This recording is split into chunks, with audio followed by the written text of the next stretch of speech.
And there we are. Oh my goodness. Oh, that was so awesome. So this live stream is, I guess if, at first is going to be about the Top Gun theme. I absolutely love that theme. I never played it until I started practicing it last weekend. I'm not really sure what triggered it. I think it was my son playing it or something.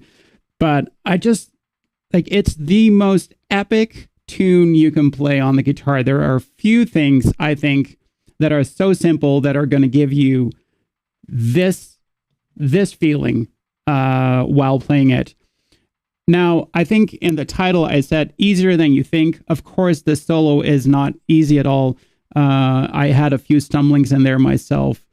I only sort of got to the full part of the solo today. So it was kind of, getting used to it. But, and funny enough, while I was playing this for you guys, all of a sudden, I'm not sure where it was. I think it was just before the solo started. I got nervous. Like, I absolutely felt the nerves in my stomach. My hands got sweaty. It was like, what is going on here? But, yeah, I guess that's just all part of it. I think I really wanted to do well. But yeah, so why do I think this is such a good tune for... Oh, by the way, before I forget, because just so you know, so everybody who's watching, sometimes there is a few more, some there is a few less, but whenever you drop a comment, I do read it, and I would really like your input on this. So for me, sort of the theme for today is like things that sound great, but are just easy to play. So what is your easy thing that you think, like, oh, that's pretty easy to play, but it sounds awesome? Because especially if you're like a beginner, or maybe you're an intermediate, but you just want some easy repertoire, it can be great to have a track like that where you can absolutely let your playing shine, have fun, but not have to worry about, a lot of parts. I think the Top Gun Anthem may just be even better than Smoke on the Water for that reason. So now, before you say like, oh, well, Smoke on the Water is way easier, I wonder if it is. I find that with a lot of beginner students, like playing the two fretted, like the 2-string double stops, just getting that right is tricky for them. And here it's all just single notes. What I personally think is really cool about this tune is that it's so simple that if you are an intermediate player, you can absolutely have fun with this tune. And with fun, I mean things like, practicing your vibrato.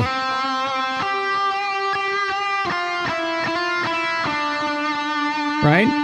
Or maybe, because there's a lot of those guitar tricks in there, like your pinched harmonics. Right?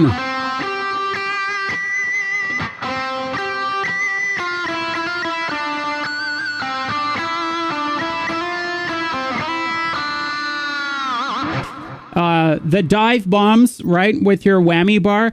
And the cool part is that the melody has so much space in it that you can just kind of drop them in. So I think those things make it a very good practice tune. The other thing is that the melody is rhythmically really simple, but also melodically, like the notes are really close together. So you can play around with other ways to reach the notes of the melody. So for instance, you can do... But you can also sort of slide in the note, and then this one.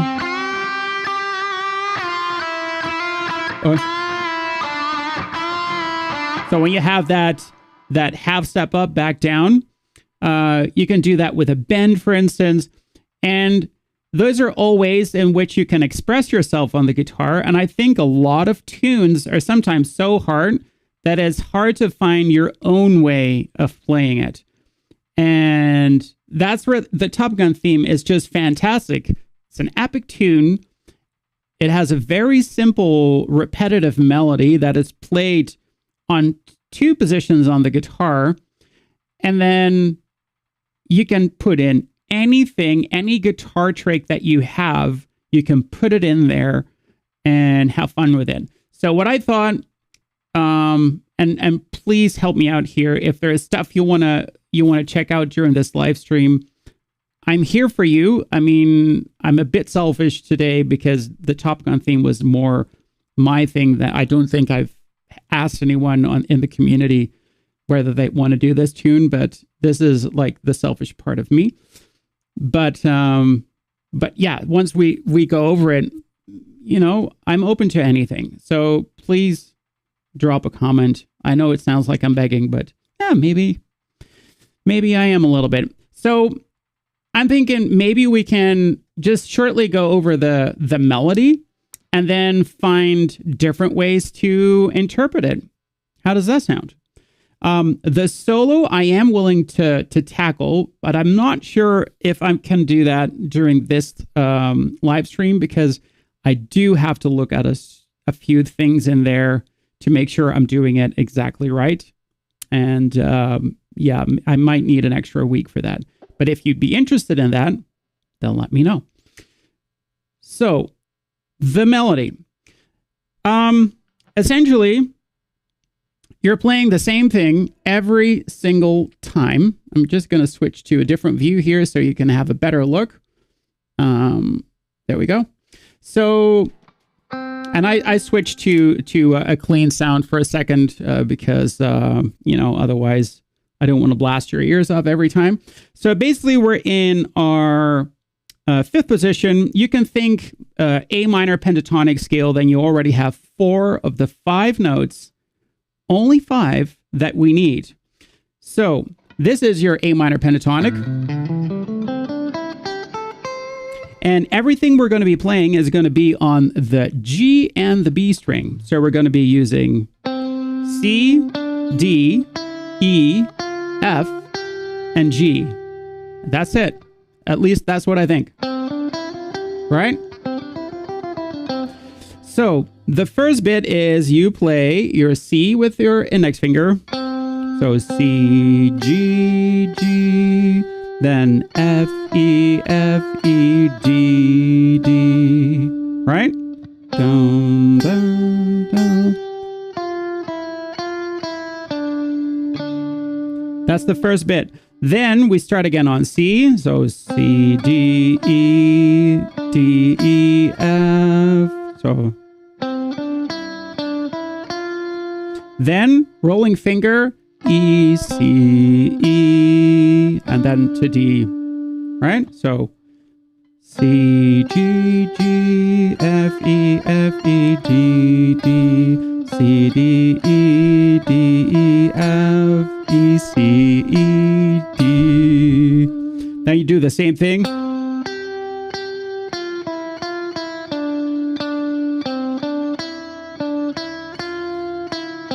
And then instead of playing E to D, you go back to your high G, right? So now if I play that with this,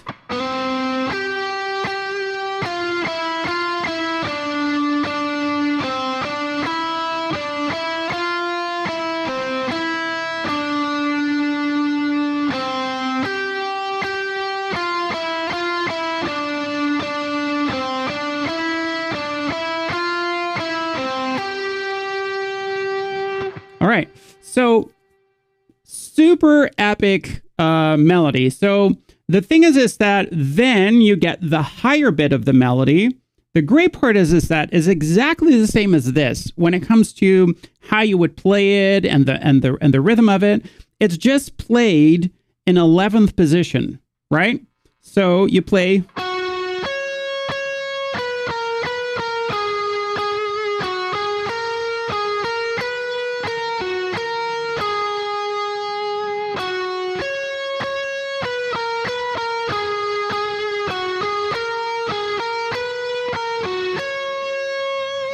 And then you go back down to 5th position and you do the same thing, only at the end, you play.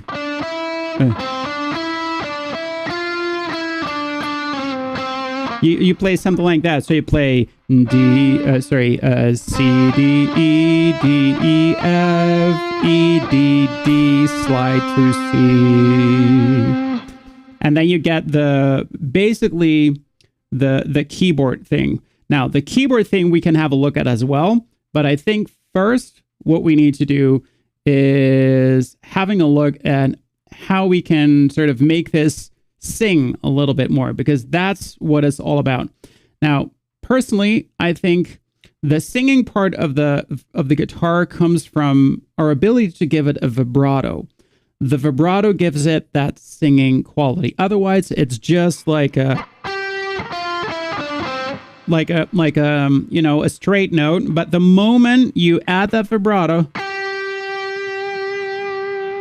it just adds something to that note. So,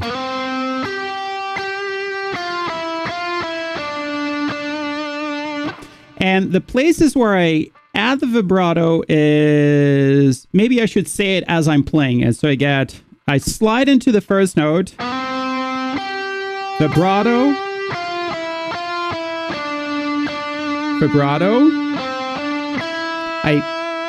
vibrato here as well. Slide into this note, and then this is a vibrato. So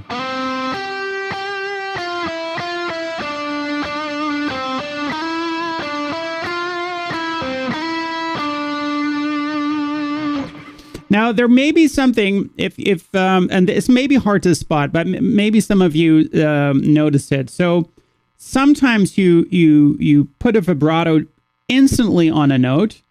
But in my case, what I usually do is I play a note and then I add the vibrato. So it's not instant. So I'm not playing the note and it's like that. So it's more of a, right? If I have the time, so if it's like a really long held note, a long sustained note, I ease the vibrato in. So I even start sometimes with a slow vibrato and then I speed it up. You can play with that. A good thing to do is to listen to how singers add vibrato to the notes that they sing, that they hold, that they sustain. Some singers have like a very intense vibrato. Others have, a more floaty vibrato.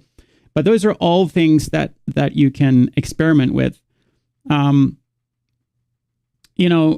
There are people who say that, and I actually believe that you can recognize a guitar player by their vibrato. Every person's vibrato can be very unique. Steve Vai has his own vibrato. Yngwie Malmsteen has his vibrato. B.B. King has his vibrato. And it's really... it's really cool to explore all those different kinds. Okay, so let's see, where was I? So those are already a few small things. So let me just go to the track here. So let's see what we can do. So let's put it to the beginning and let's add those little things in. All right, so it's in 5th position. 1, 2, 3, 4.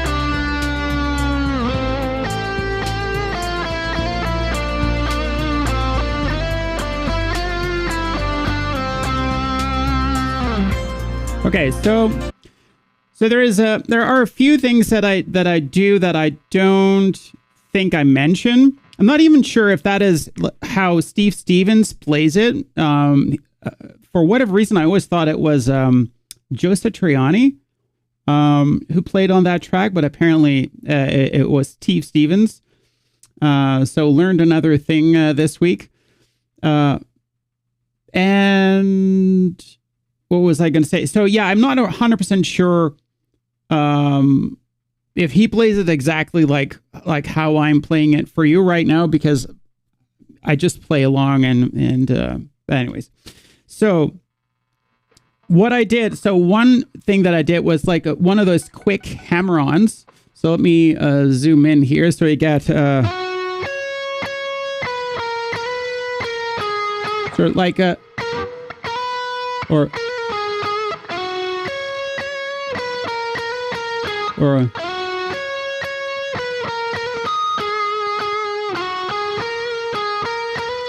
so basically, instead of playing directly the note, I give it a grace note hammer-on from just a half step below. So we get, and then there you have that grace note hammer-on.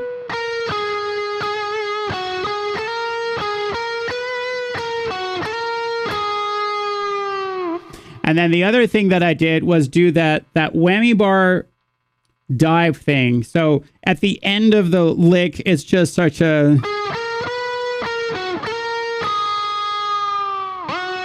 And then you can even like let the next note sort of come up with the whammy bar. Of course, if you don't have one, that's gonna be tricky. It's not that is an essential part of this solo. Although, actually, when it comes to the solo, it is a fairly essential part. But it's not that you really need it for the melody. And I think for the better part, like the first 15 years of guitar playing, I didn't own a guitar with a whammy bar. So I always made do, with different things. So that's all cool. Is this helpful? I'm kind of hoping I'm hoping that some of you who are watching this are like, I don't know what to say here. Should I? And then, no, but just type in, just let me know you're here. I'm in Canada, by the way. So where you're at, right? What, no shanty? No, what does that mean, Jerry? By the way, good to see you again. Dangy no shanty. Really? That's like... Or shanty. I really don't know. Okay, so as you're typing to explain me, I'm going to move on to the next bit. So what I do like to do with this tune is actually play part of the keyboard part, which is, let's see, can I turn it on? Yeah, this bit. Yeah, so you have the, why doesn't it do that? Yeah, so you get the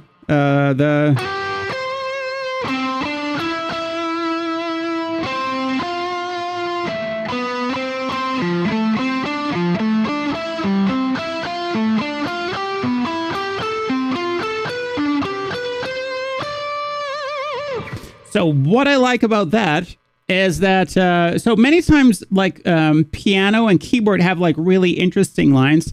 I kind of liked what it sounded like.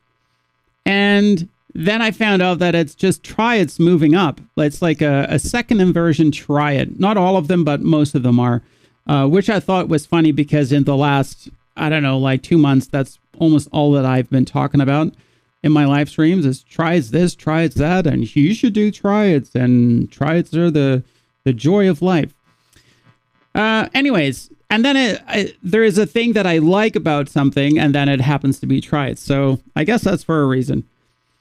So I play this part. I play that in 9th position. So let me show you here. Actually, the first part is not nice. So you play G12. So G12 to B13. And then you play ninth position this time. So you play D10 to pinky, and then G9 with your index finger on the next string. Right? Then middle finger on D10 again, and then you roll it onto the G. Very good.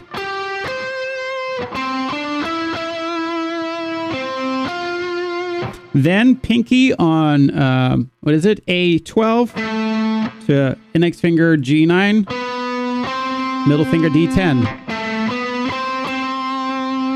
Yeah, and this is where the triad bit comes in. So just a quick recap of what we have before that. So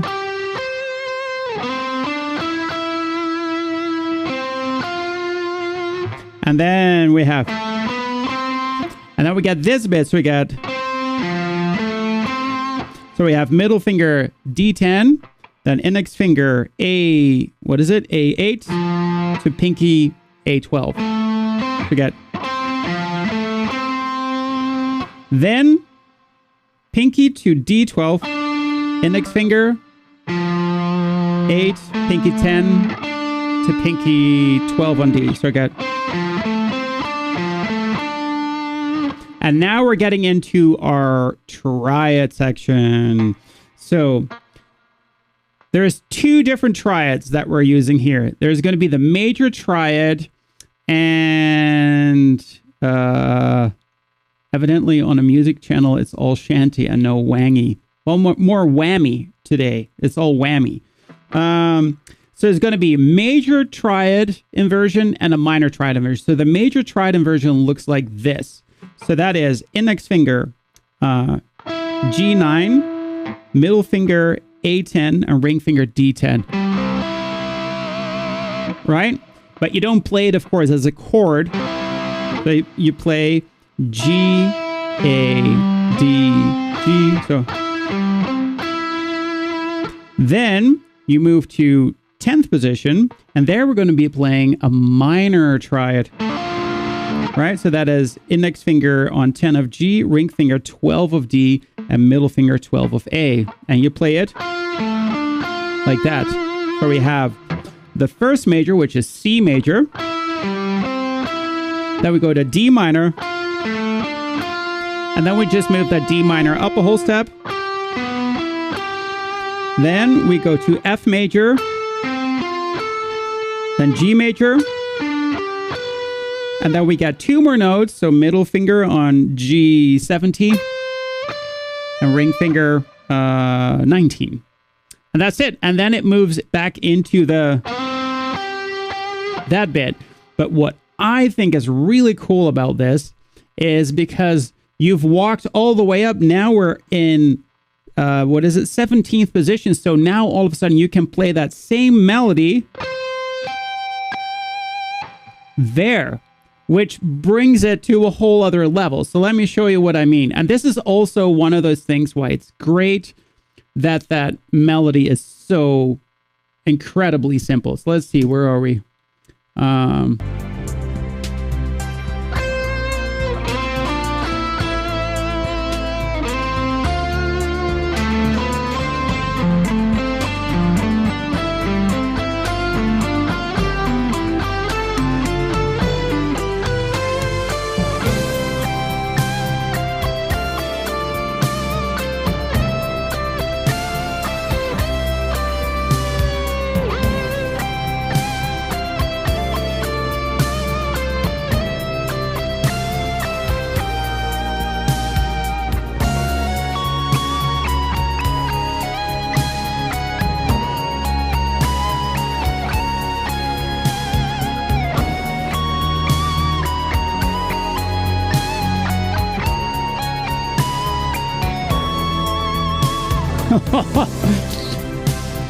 I can't go any higher because I only have, I don't have enough frets, even if with a 24. But as you can see, maybe the next step up was maybe a little bit too much. But the cool part is that you can do it. So yeah, that's kind of where I wanted to go with this tune. So I don't know if you'd be interested in learning how to play it, but this, if you're gonna try to I don't know, like to use your expressive skills on the guitar a little bit more and experimenting with maybe instead of sliding into a tone, bending towards it, doing it with a tap or whatever. This is super cool. So another thing, so on the subject of expression, so you can use your pinch harmonics. In fact, you can pinch harmonic the whole melody. So you have like a, what is it?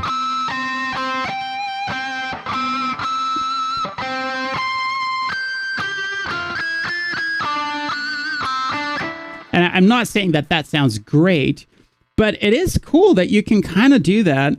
And yeah, just play around with like how you like it. Another thing would be tapped harmonics. So you would be playing your normal melody here, but then you would do the same an octave up.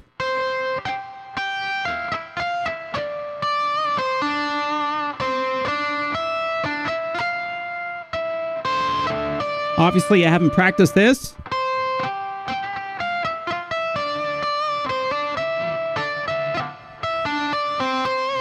I don't know, like I would have to sort of kind of figure it out myself a little bit. But the only thing that you do basically is that, for instance, if you're fretting fifth on your, what is it? On your G, you would be tapping 17, so 12 up there.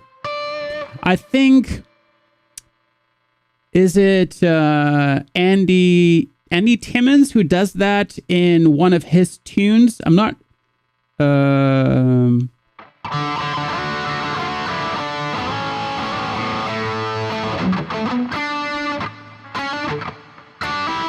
I forgot how to play that tune, but Electric Gypsy, I think, or something like that. I think he uses that technique in there, and it can be super cool and expressive. So, as you guys are just thinking about what to write, I'm just going to see if I can put out another version of this song and explore maybe things with bending a little bit and see how that goes. Right?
Wow.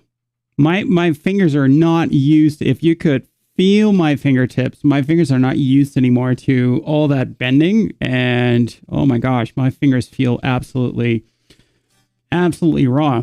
But anyway, so as you can see, obviously, I'm not doing this like exactly the way he plays it when it comes to the melody. Oh, by the way, the solo also has some things in there, but it's really fun to just explore these kinds of things. Like, what can you do with the melody?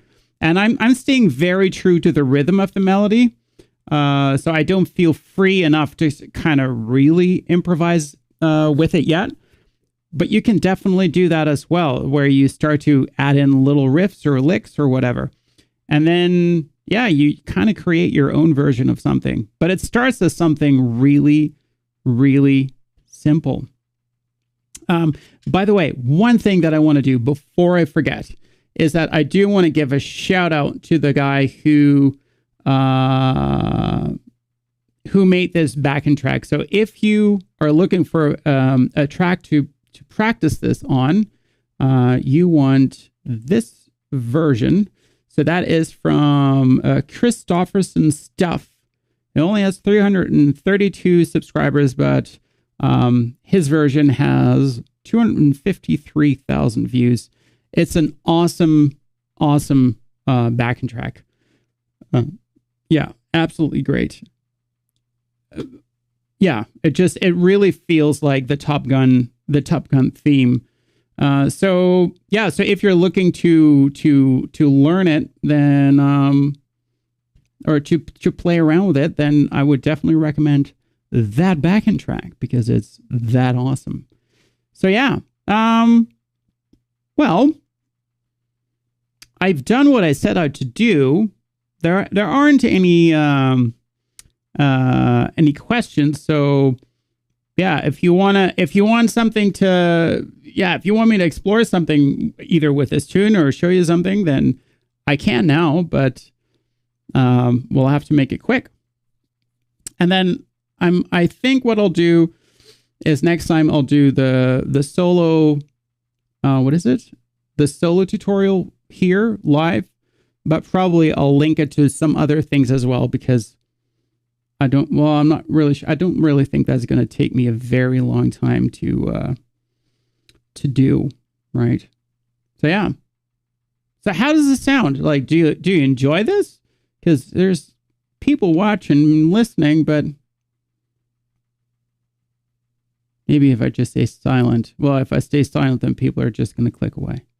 Anyways, I had a lot of fun. I hope you guys are going to take the time this weekend. One last little bit of warning. That theme is going to keep ringing in your head for a long, long time. Even I've played it a few times, and even my wife and kids are saying that it's like it sticks in their brain as well. So it's one of those earworms. Once it's in there, it's hard to get it out, but it's a lot of fun. All right. That's it for today. Wishing you all a great weekend ahead. I'm going to go hiking and mountain biking. I'm going to have a good weekend. Watch Formula One. see if Max can do some good in Miami. And I will see you next week, Thursday, 8:15, right here. Have a good one.